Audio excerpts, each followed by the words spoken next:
When Sam Bradshaw hides and starts to crunch numbers, analytics, data, facts, evidence, it's amazing what he does right now on the site in the premium section, realignment and TV data, questions and answers. Sam Bradshaw joins Paul Craig and me, David Smoak, on 365 Sports. Okay, so what was the main theme of this specific article and all of the graphics you did today? Thanks for having me on. And just after doing a lot of the TV rating articles and a couple podcasts with Brian Etheridge on potential realignment that's been going on over the last year or so, there were just a lot of questions that kept coming up on the site. So just taking a lot of the questions that came from folks on the site and trying to put some answers and some clarity and some context to a lot of what's going on. People know that a lot of the major television providers have a lot of contracts going and that they have room to potentially do some deals, but what time of day, what network, what day would those potentially fall on? And then also trying to back into about how valuable would those be to a potential negotiation. And from there, tried to come up with a price per viewer to kind of estimate what these linear carriers might be able to afford from an advertising perspective to support a contract like that, which is really going to be a big driver. So we know they have the late night window on Saturday nights. Is that on ABC or is that on ESPN? Typically on the late night game, those will be on some form of a cable platform. So you're talking your ESPN, ESPN2, rarely some ESPNU, Fox Sports 1, and CBS Sports Network or CBS College Sports, whichever name they're attaching to it currently. Those are mainly the ones late night window. However, Fox has done a handful of those games over the last decade, but always involving a USC or UCLA. So whether they'll continue to do that with them out of the Pac-12 remains to be seen. Sam, the options that are there are sparse, and the network options are even thinner for the Pac-12, given what and I think this is kind of the interesting thing to me, that the Big Ten really kind of boxed them out of a lot of the other big network spots that they would have. So what are they really negotiating when it comes to linear? That, like, this is USA and CBS Sports, right? Well, when it comes to linear, the biggest opportunity in terms of inventory loss is potentially Fox, because Fox was putting on, between Fox and FS1, about 22 games from the Pac-12 annually. But Fox has not been reported to be a major player in those negotiations. And with Fox only getting about 32 games across both those networks, and with CBS and NBC paying up to be the sole provider on those linear non-cable networks for the afternoon and the primetime windows of Big Ten games, that leaves a big hole on Big Fox of a weekly game in the afternoon and a weekly game for about half the season when they don't conflict with Major League Baseball in prime time. So there's a big hole there. I don't see a whole lot of gaps for ABC and ESPN because so much of what the Pac-12 had was shifted into that after dark slot on the ESPN cable networks. The shortfall that they have on ABC and ESPN during the daytime slots can be made up by either the expanded SEC or elevating some of their other leagues that they have, some of the content out of ESPN Plus or out of something else into ESPNU, kicking the game that was in ESPNU up to ESPN2 and daisy chain it up all the way, which probably wouldn't drive as high a viewership number, but they also incur a lot less cost, which might make for a healthier profit margin than throwing additional money when they're in cost-saving mode. So the Fox, okay, go ahead. I'll keep on going. I'm sorry. Oh, no. By all means, you go ahead. Well, so with Fox possibly being out and with what they are now committed to doing with the commitments they have in college football, is that the one that stung the Pac-12 the most, or would it be ESPN if, in fact, reports are true or not that they're just not interested in being a part of the conference? I think both are very painful. I think in terms of the big exposure windows where you're on a network and a time of day that combined has the reach and it also has the potential for you to get really big ratings, I think Fox is probably the heavier hit because you're talking 2-to-1 games on Fox versus ABC for them. And it's going to be less competitive to get a game on Fox if you have a deal with them than it is for getting a game on ABC because you're not competing against the entire SEC, Clemson, Florida State, any ACC team that happens to host a game against Notre Dame, and the contractual minimums they have with the American, and so on and so forth, and the Big 12. You'd just be competing with the Big 12 and the Big 10 and the Mountain West, which the Pac-12 is usually going to beat, So Fox is a big exposure blow. ESPN,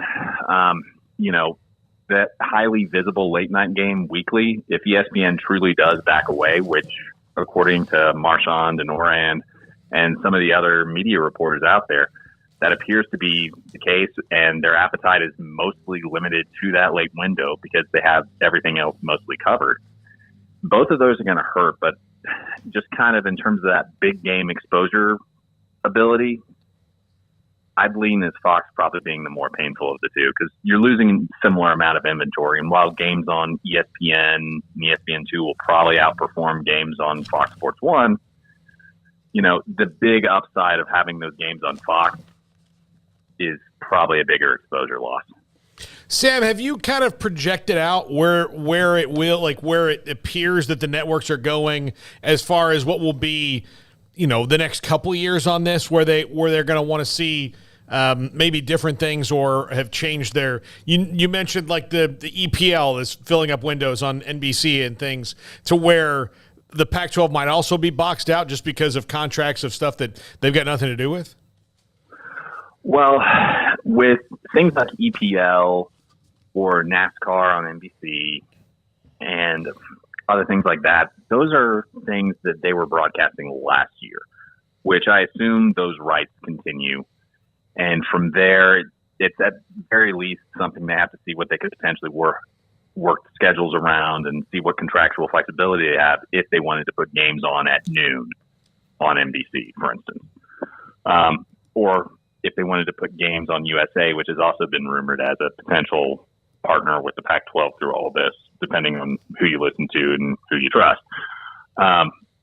But from there, I'm just looking at what's actually out there. And the Big Ten has really done a lot to kind of corner the Pac-12 off because between Fox backing off, which takes a lot of the available afternoon and primetime windows on your major linear stations out, CBS has the afternoon game with the Big Ten, and they very rarely put anything other than just a giant whale of a game in that primetime slot. And then NBC has Notre Dame and a whole bunch of other things blocking that afternoon slot. And then the primetime slot is all Big Ten. And that's become a bit of a sticking point in the last week based on the contractual language that has to get tightened up. But that really blocks off both those providers unless CBS wants to put a Pac-12 game on there, which is typically going to perform a lot worse than what they've been putting on in primetime the couple times a year they do that. That mostly keeps the Pac-12 off of those stations because the Pac-12 really can't play at noon. Colorado probably could, Utah probably could, but the Arizona schools are effectively on Pacific time during the fall, and then everybody else is Pacific time. So you're not going to be able to do that with any serious volume. And viewership's probably going to suffer, and schools would probably be reluctant to do that based off attendance. What is the value or what is the availability of, you hear Friday night games on ESPN? Is that for the non-Autonomy 5 schools? Is that for other schools like the Mountain West or whoever? Or is that still available in your opinion?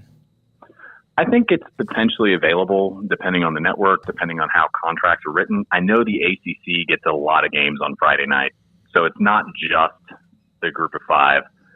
But it definitely weeknight games typically lean into the group of five. And I fully expect this new contract, the Big 12, has extended is going to have a lot more of that. You're taking a lot of schools that got a lot of visibility from that. Basically, all 4 of the new schools have a habit of doing that, and the Big 12 will probably have more adjustment towards that than they had before. But with that said, it comes down to broadcaster need. If they're already able to fill everything out, it really puts it on what price are we going to have to pay to get something that might draw a little better in this slot, and is that return worth the additional cost? And depending on how deep those pockets or shallow those pockets are with their cost-cutting mode, it could go either way, and it might be something where, hypothetically, they might be able to put a couple games more on, but is it going to really drive significant revenue?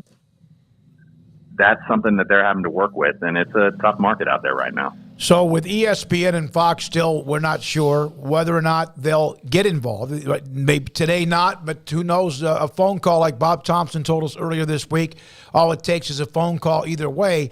So if with what's left, the windows that are left, whether it's with ESPN, ABC, Fox, or FS1, or all the ESPN others, how much, if it's a 10-team league, can they generate if they got what you think was the value of those open locations? Well, it depends on what locations and where, and how many games. Because the Pac-12 is a 10-team league, assuming 2 non-conference home games and 4.5 conference home games per team, because you have a 9-game conference schedule. That comes out to about 65 games that they have to do something with to monetize. To keep a similar proportion on the Pac-12 network, that would be about 30 games. So that's about 35 games they've got to monetize, and they've got to find a way to get a lot of these network windows that are open. They've got to get a television partner that says, I can put this game on, and I can price these games at a rate that I can generate enough ad buys to pay this rate, which is why in the article I went back and I looked at, all right, you've got 15 SEC games that are paying $300 million a year. If we look at that compared to the SEC viewership data, you come out to about $376 per viewer.